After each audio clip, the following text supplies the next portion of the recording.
สบายดีทุกคนที่เข้ามาติดตามรับชมในวันนี้เนาะวันนี้จะมาห้องเพลงให้ฟังเลยเพลงอย่างออกติดตามรับฟังแล้วกันเนาะผิดพลาดวันใดก็ต้องขออภัยนำหลายๆเด้อเมฆลอยกระจายสายลมพัดเป่างามแท้เมืองลาว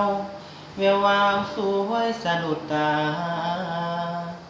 พงศาลีสำเนื้องามเหลือสุดพันละนาอุดมใสวอกแก้วน้ำทาสมสาวป่าซามีสุขทั้งปวงเขตแคว้นแดนใดหาใส่เทียบทันน้ำของน้ำคานประสานกอดใจเมืองหลวง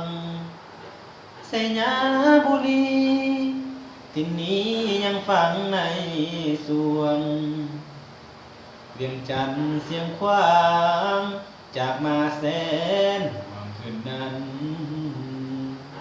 ลาตรีเสิร์ชสันเวียงจันทร์นครหลวง